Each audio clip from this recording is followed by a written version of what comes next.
it probably goes back to what is beauty. Hmm. You know? Right, And which is subjective, actually, and that's what's amazing. Like, there's so many different styles. There's some styles in particular that I hate and I think are disgusting, but other people love, and so it's just like it's kind of wonderful that we can, I don't know, vary that much, and that God created us with that amount of complexity. yeah.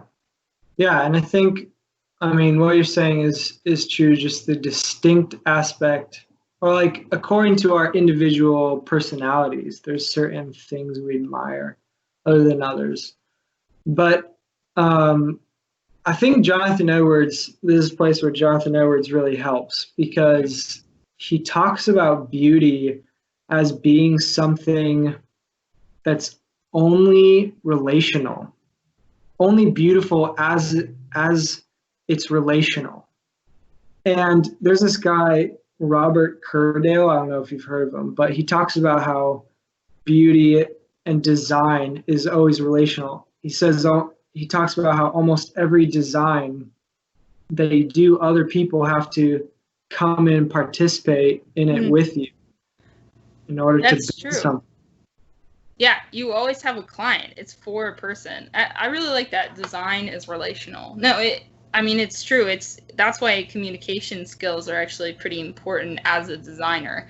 And it's funny. So in design school, you have these reviews at the end of the semester. You present your final project to a panel, basically, of professionals and teachers, and they critique your work.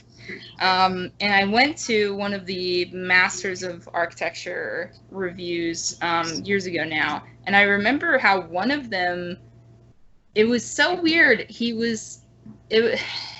It was a very artistic project, and he was like, yeah, it could be in a city or it could just be in the desert, where nobody is. And I was like, what's the point? Like, isn't it for someone? And so I think God created us to design, and originally we were taking care of the earth, right? To subdue nature and take care of nature and take care of the Garden of Eden. It was for us, and for, like, it was for Adam, it was for Eve, it was for their eventual children, it was for the animals. Like, it was relational. Yeah. Yeah, in relation to God too, in doing that, because you reflect His image. So in doing that, it was participating in Him in that sense. But yeah, like Jonathan Edwards, he talks about how God Himself is beautiful because He's triune. He has been an eternal love.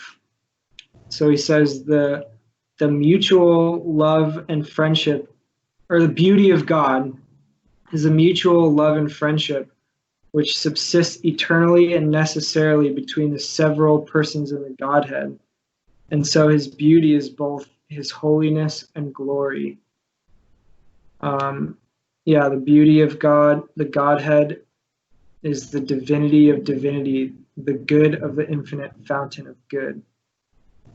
So it's really interesting because, beauty can seem quite abstract at times, or can be quite subjective, which part of it is that, but Him who is most beautiful, Him who is beauty Himself, is beautiful because He's relational eternally in perfect love. So it's not found in the object or the subject ultimately, but in the relation between persons. How it impacts the other person. Yeah.